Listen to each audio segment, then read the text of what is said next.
We are re-recording the beginning of this video because of the Quinshon Judkins news. So you're going to notice that I'm going to change shirts halfway through, and it's not because I wanted to do a wardrobe change. It's because the Quinshon Judkins news is actually very, very impactful for Dynasty. In real serious here. We don't condone it. We don't support it. Everybody, we know people, or we know somebody that's been affected by something like this. It's not good. Don't endorse it at all. Don't care about it for Dynasty. I don't. And we said this when Deshaun Watson was having fun with his massages, right? No, we don't support that either. But at the end of the day, we are playing Dynasty fantasy football, right? And I'm really, really sorry that happened. But I did send an offer for Quinshon in every one of my leagues the next day. Every single one. I'm not kidding. Nathan and I were sitting next to each other, and we both sent for a sending offer. And we actually both sent an offer to each other too, and we declined it. But the point is, with Quinshon, obviously the domestic violence is not good, and when we're looking at past suspensions for domestic violence in the NFL, my call, the Browns defensive tackle, which was I think just in 2024, 5-game suspension. Okay. But looking even back further, Hagman on the Falcons in 2016, 6 games. Caleb Jones, Viking wide receiver in 2018, 6 games. Tony McDaniel from the Dolphins in 2010, 1 game. Rocky Bernard, 1 game. Greg Hardy, 10 games. Ezekiel Elliott, 6 games. Josh Brown, 6 games. Darius Geis, 6 games. Kareem Hunt, 8 games. There was a video of that one. 6 games for Jaron Reed. Jimmy Smith, 4 games. And so usually what we're seeing here is for the first-time offenders, and if there's a misdemeanor involved, it's like 1 to 6 games. So worst-case scenario. And again, we don't even know if this is going to happen, because the thing with legal cases in the NFL is it can go any direction. And if new information comes out, the charges could be dropped tomorrow. In fact, there's a good chance, this gets released the next day. Honestly, by Tuesday, there's probably not a chance that the charges are dropped by then. But when and if the charges are dropped, what we're looking at right now is from a market value perspective for Quinshon Judkins. I pulled this up, and I was sitting there. This is why Nathan and I sent all these trade offers, is because I pulled up his keep trade cut value, and he went from the running back 10 to the running back 20 in one day. Yeah. And so, Quinshon, from a training camp perspective, we've already seen, this is not a training camp media headline, but it is somebody who has some kind of press thing or a situation that's negatively impacting his dynasty value that doesn't have anything to do with football. This is the definition of keeping your head above the waves. And as much as everyone hates to admit it, guys, the NFL is not the ethics police. Okay, they are really, really good at one thing, and that's printing money. 9 times out of 10, when a player is suspended for a significant amount of time, that's like more than half the season or an entire season, it's because they are compromising the integrity of the league by sports gambling. Like, don't tell me it's not true, guys. The NFL cares about their money, and that's about it. Are they going to look bad if they don't suspend Quinshon Judkins this year? That's up to interpretation, I guess, if you care about money or what they look like ethically, and that's not up to us. That's up to the NFL. And you've seen situations like this before. I mean, you had on camera Alvin Kamara beating the crap out of someone, and it took an entire year for him to actually get suspended. This season, of all the seasons for Quinshon to get suspended, again, we'll see what ends up happening. But regardless, we're playing Dynasty Fantasy Football. What is the difference between Dynasty Fantasy Football and regular fantasy football? You play in 3-year outlooks. You play year over year, and you keep these players, right? Quinshon Judkins, over a 3-year outlook period, is going to miss no more than 6 out of the 50 games that he's going to be playing 54, over the next 1 years. ninth. 1 ninth. Okay. He's dropped below in the rankings, these running backs: Kyron Williams, Chase Brown, Josh Jacobs, Christian McCaffrey, Kenneth Walker, Caleb Johnson, James Cook, Derrick Henry, and RJ Harvey. I'll send any of those guys for Quinshon Judkins straight up right this second. The rest of the video is going to be talking more about marketplace for training camp, how we're going to play the market during training camp like we talked about in last week's trade strategy video, and what the headlines are. So, past Avery and Nathan, take it away. Let's talk about Garrett Wilson. Garrett Wilson, when you're looking at his dynasty value over the last really couple months since January, it's just kind of been a steady little decline, right? And I think the reason that is because the uncertainty around Garrett Wilson's situation has only risen since January, and he wasn't necessarily in a very certain situation before. The interesting thing about Garrett Wilson, and kind of what I've been thinking through, is because I've just been automatically, Garrett Wilson's really solid. He's really good. Because what did he finish as last year? He was technically a wide receiver 1, right? I think on a total points basis. Because this is what I'm kind of getting into. He was the wide receiver 10 last year. Yeah. It's a little bit misleading because he only averaged 14.8 points per game last year. Like, really in the grand scheme of things, and that comes out at 18th viewed last as year. a significant disappointment last year. Which I kind of agree with from a production standpoint. You can't look at anything besides points and not say, like, I mean... Yeah. Now, here's the thing. The thing about Garrett Wilson is... He's getting elite target volume, and I'm using the new comparison tool we have over on the site, and looking at his snap share. I'm just comparing him against like other guys in his range. So I want to compare him against like Jackson Smith-Njigba or Ladd McConkey. I've got all three of these guys on a comp here, and the funny thing is this is actually really interesting and a different separate takeaway. But when you have all three of these guys in here, he wins 0 of those stats, which is that's pretty fascinating to me. Yeah. But looking even at what he grades out well at snap share, he was first in the league in snap share among wide receivers. He's on the field more than any wide receiver, which is great. The best ability is availability. He is on the field more than any wide receiver. Great. He was 9th in the league in targets last year in 2024. Awesome. Like, this is all good. Target share and receptions, he was a top 15 wide receiver in both for the most part. And routes run. But when you're looking at the actual production metrics for Garrett Wilson, receiving yards, receiving touchdowns, yards per target, and yards per route run. So it's efficiency, and it's just raw volume. Or raw volume of yards or touchdowns. 23rd in yards, 33rd in touchdowns. The touchdowns has always been the drawback for Garrett Wilson, right? But efficiency-wise, 56th in yards per target and 65th in yards per route run. You'll notice that his yards per reception, I think, was like 10.9 last year. Has never been above, 13.3 in his rookie year, and then really like kind of dialed it back from there. And he really only took a 2-point jump last year in what was the best year of his career. Now, the reason he could be a market play for Dynasty is because his quarterback is the single biggest beneficiary of sleeper alert hype I've ever witnessed in my entire life, and it typically trickles down to his weapons as well. We saw this when Justin Fields was on the Bears. Justin Fields himself got so much hype from the Dynasty community and from Sleeper that he was elevated to a point where he was a first-round pick in Dynasty. First round. Okay? We ignored every issue with Justin Fields, and he was a first-round pick. But even as we got down to his weapons, for a little bit there, it was Mooney, right? Mooney was one of those years with Fields, right? Mm-hmm. This is Mooney, but then they got DJ Moore, and DJ Moore was high. And DJ Moore had a good season under him. Cole Kmet was hyped. And so really what we're guessing is because the New York Jets have absolutely 0, and because they have Justin Fields, who is a Dynasty hype machine, that his value is going to go back up and kind of recorrect to where it was after the season. Because as you can see from his value chart, he has decreased over time.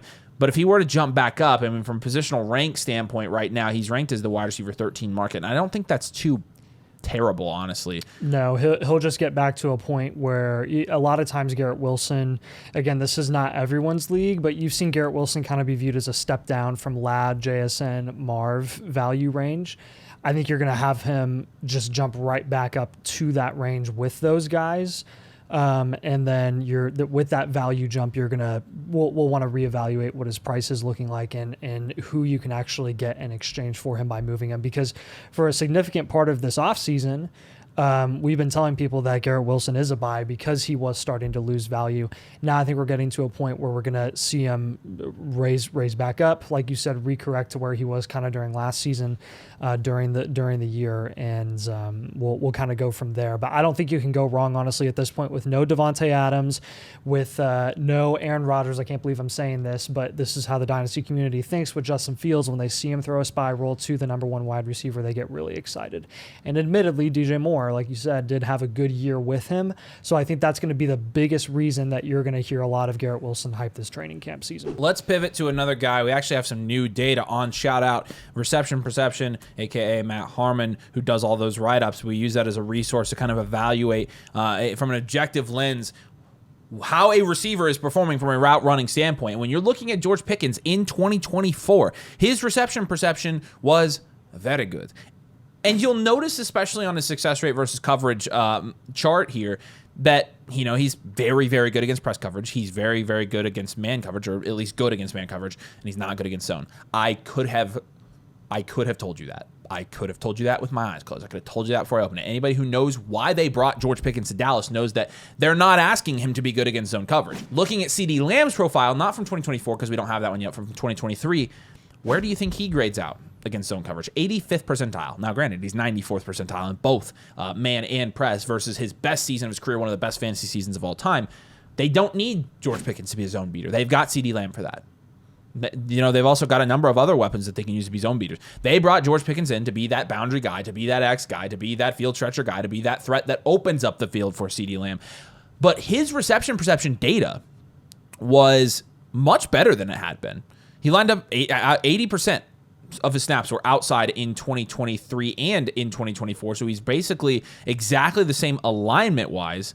But, I think that from a Dynasty value perspective, when you're looking at what he's been able to do, I honestly, he's dropped in value a little bit, right? Sorry, was that a question? Yes. I was waiting for you to respond.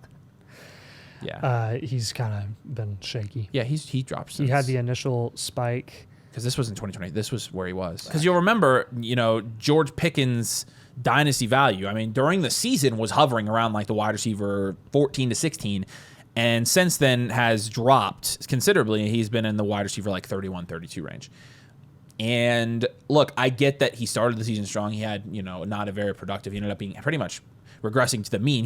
We know the George Pickens mean at this point, right? We know that what George Pickens is going to do. But there's still value in what George Pickens is going to do on a good offense, right? Because he, 9.8, 12.3, 11 points, he's going to be around 12 points per game, right? That's probably, if I had to guess this year, he's going to be a 12-point per game guy.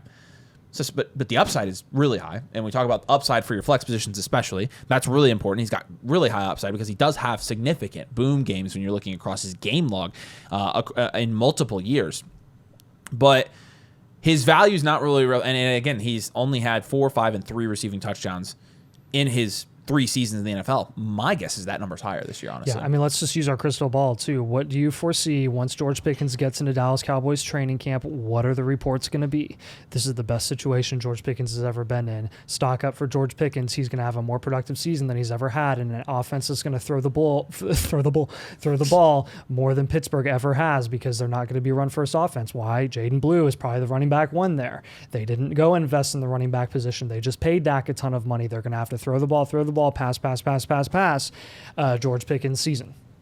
SZN. Yeah. So it's be ready for it. It's sometimes a little bit easy to foresee. DK Metcalf.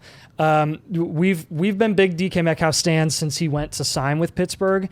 Before he signed with Pittsburgh, and then he went there, we were like, honestly, you can still get him because he hasn't increased in value that much. I think we're going to get to a point now where that window is going to close pretty quickly as the connection between Aaron Rodgers and DK will continue on through training camp. They obviously were doing stuff in the early offseason when everyone was expecting Rodgers to sign with Pittsburgh, even before the NFL draft. He didn't. He finally has. And now DK is the number one guy there and pretty much the only guy. I will say this, Jonnu Smith going to Pittsburgh is something that I actually view as a significant positive for DK. I'm more on the side of I get worried about a lead wide receiver when they are literally the only mouth to feed in the receiving game in a specific offense. Like, I'm not talking like Zay Flowers being the wide receiver one and the only guy there, right? There are other mouths to feed there like Bateman and Andrews, et cetera, where you're like, okay, that actually helps out Zay Flowers. But for DK, it was like DK and that was it. And DK isn't a guy who's like a Garrett Wilson where he's going to dominate as a route runner and beat your number one corners every single week, regardless of what defense you're playing. Like DK is going to have to be schemed up a little bit. And you finally have DK, I think, in a situation and in a position with Jonnu kind of working the short to intermediate as a true tight end. And DK is going to be able to work like he has in the past in Seattle and have significant amounts of upside because he's playing with Aaron Rodgers, who is just going to be throwing the ball pretty consistently and pretty constantly to him and Jonnu. So with that connection and with the upgrade of getting Jonnu as a receiving threat there, who you know how much Arthur Smith loves Jonnu. He liked him over Kyle Pitts in Atlanta. They did pay $25 to $30 million to get DK as the lead wide receiver there. So I think you kind of have to follow the money. Money does talk. And I think this one is like, you can just kind of assume that once we get knee deep into training camp, you're going to see those highlight reels with Rodgers connecting with DK. We're going to get way too excited and you're going to see a little bit of a value spike there. I know this has been one of the most disappointing names in fantasy football, especially the last 3 years since his rookie season.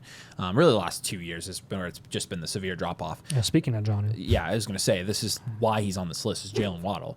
Not somebody that we've been saying this offseason, oh, he's buy, because he definitely hasn't been a sure thing buy, because we have to look at Waddle's performance, and we have to look at the amount of games he's playing, how much he's been injured, and his declining statistics and fantasy production over the last 2 years, and be like, how can we look at that and make any excuse for it? And we can't. We can't. But the fact of the matter is, when you're looking at Jonnu Smith and his production last year, Jonnu Smith had 111 targets last year. 111.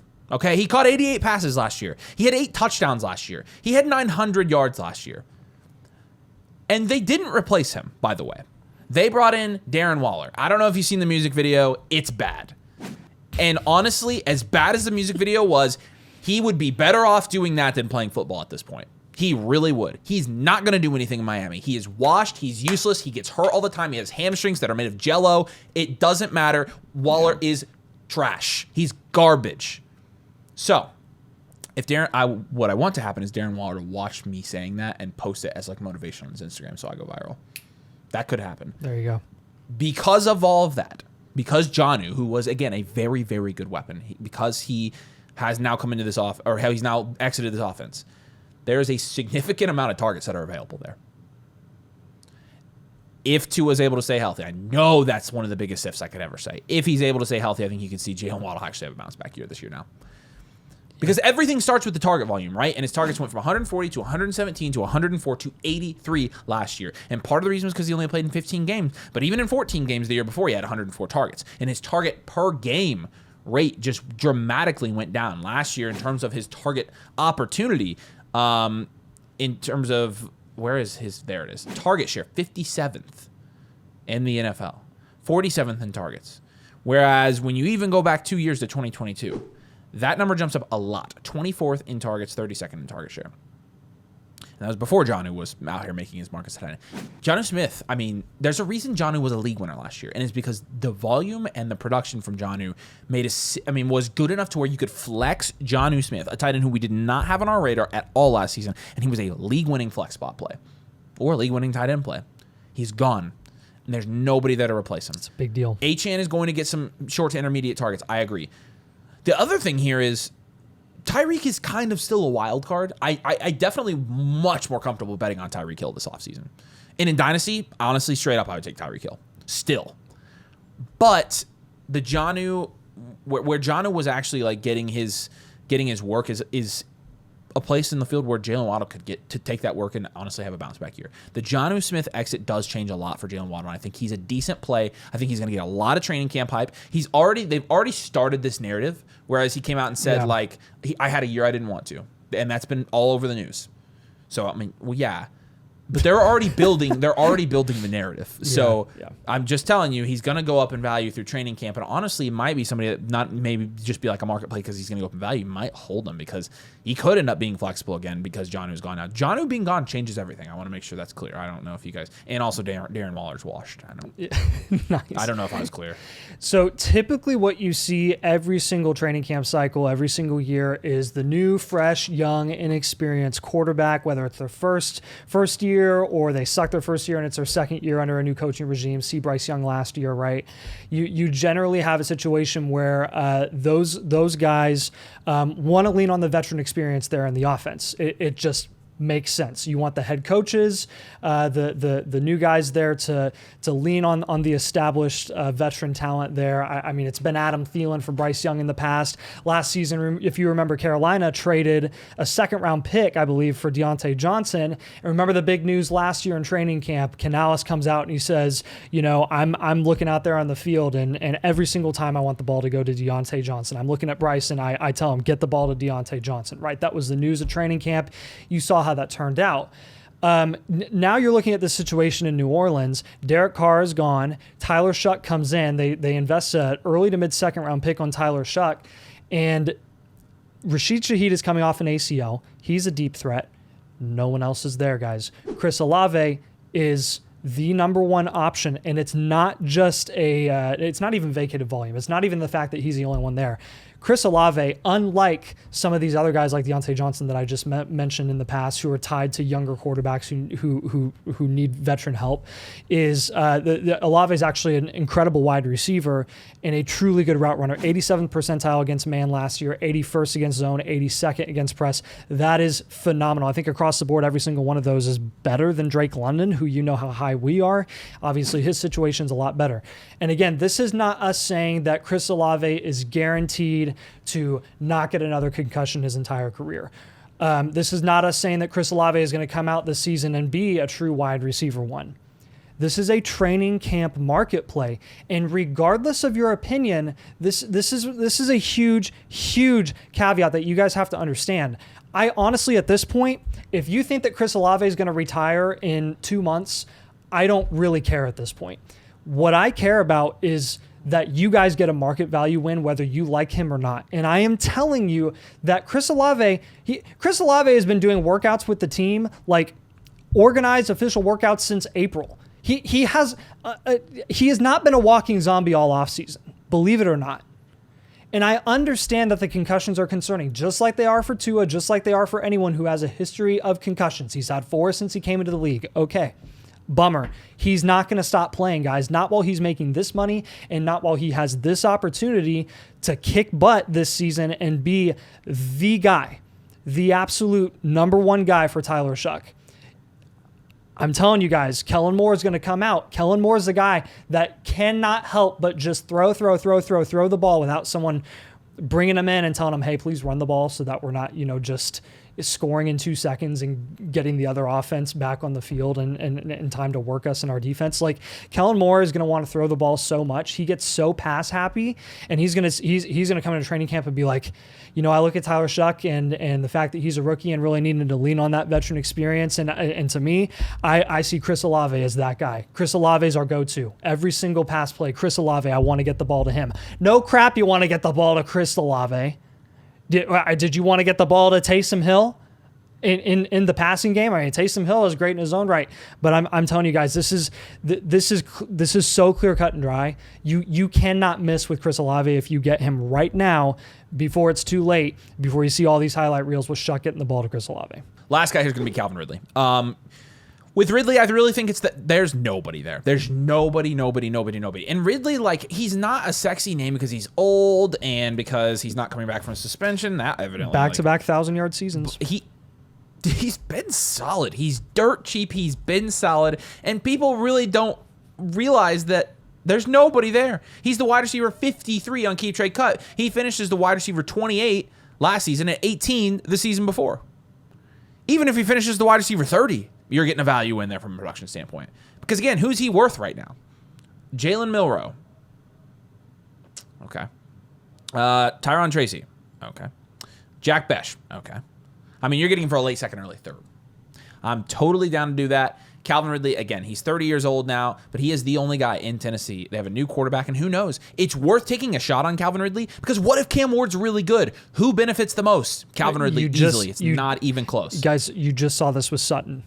You just saw it with Sutton. Yeah, that's exactly right. And Sutton is how old? Sutton's already... Sutton's pushing 30, I think. Pushing 30. He's 29.8. They're literally less than a year apart. Yeah. It is the exact same situation. And they're both pretty much just as good as the other. Like, they're very talented in their own right as true wide receivers. They do have cap ceilings, and you're getting Ridley at a fraction. I know it's not the exact same situation. But it's a very similar, exact same potential. Yes. So there you go. Again, training camp time is fun, but make sure you're making the right marketplace. These are guys I think that we're going to be buying and hopefully cashing in on as they gain value. So make sure you drop a like on the video. Make sure you're subscribed if you play Dynasty. It really helps us out in the sports channel when you subscribe and when you like the video. And also, it's a good time to get a team blueprint. Our queue is less than it has been in a long time, so we have a pretty quick turnaround time right now. You can check that out in the link below. You get a free one with the annual Motherflocker tier with code DOMAIN, as well as everything we have to offer on our site, all of our Discords, everything. We get all of it. So you get Infinite Blueprint as well, which is a new blueprint for your team every month. So check that out in the link below. Appreciate you guys. Thanks for watching, and we'll see you later.